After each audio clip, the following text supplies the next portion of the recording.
Welcome to our new home, the new KCAL set. We have been so busy getting ready to launch a new morning show, and I am joined here by Jamie Yuccas today, and she is a co-anchor. Jamie, welcome to the local side of things. I love it. It's so fun.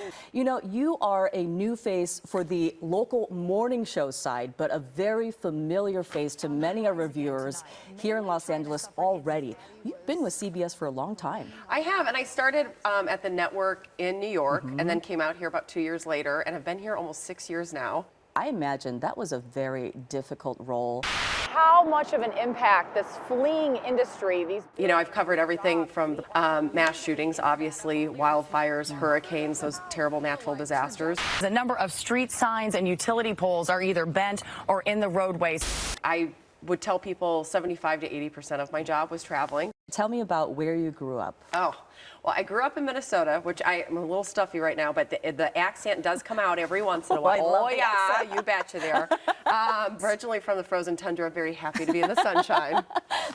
I heard that this career goal started very early for you.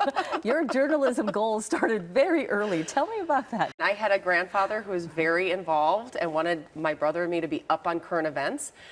So he would pay us $2 a week if we were able to pass his current events quiz. Wow. Which meant you had to read beyond the headline and read through the newspaper article. That's where I fell in love with journalism and knowing about current events. Yeah. At 7, 8 years old, I made a little newspaper that I'd make my cousins all contribute and talk to the other family members and put together. And I did a high school newspaper. I did the Harbinger. You wanted to know about PDA, kissing in high school, in the hallways of your high school. Jamie wanted to know what was going on as far as kissing goes. Tell me about that art. I was really adamant that there should not be kissing in the hallways. So apparently I used the platform to express my my anger about it.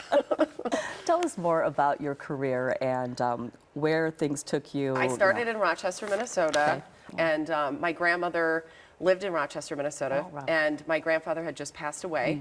So I lived with her as I started out. Yeah. Wow, that hard time in your life when you're first starting out is so difficult. And I got to have Grandma make me, you know, a hot meal and take me out to wine night with her little girlfriends, you know, and stuff. And then I got the opportunity to go to New York with the network, and I took it, and I never imagined that would be a possibility for me. Get to network, right? Exactly. That's the ultimate dream, right? Yeah. And especially as a you know, kid from the Midwest. Sure. I want to talk about your love for Australia. All things Australian. It's funny. When I was 19 years old, I bought myself a plane ticket and went and visited my cousins who lived in Sydney, Australia. But I loved it there. I had such a deep connection there. And then in 2020, I went and covered the wildfires. As the fire roared through this logging community, it started 75,000 tons worth of wood chips on fire. And just reconnected. A few months later, ended up meeting my now fiance, Doug, who's Australian. He lives here in Los Angeles with his son, Archie. I'm going to be a stepmom of an 8-year-old. He's just the best. So you will be co-anchoring with Rudabeh Shabazi, and you two are absolute powerhouse together. She has such a great and diverse news background as well, and worked for a network as well. So we there's a little camaraderie there. So you're not only going to be anchoring, you're going to be also out in the field. Tell us about that. Yes, I'm going to be doing a series called Java with Jamie, which is I'll be sitting with people telling their story, and whether they're a celebrity or they're the best at what they do in terms of, you know, their job. And what you learn when you sit down and you talk to people is that so many people have gotten to where they are through resiliency. I really believe that there needs to be more hope, positivity, optimism. We've been so divisive for so long. That's what I really learned traveling this country over the last few years.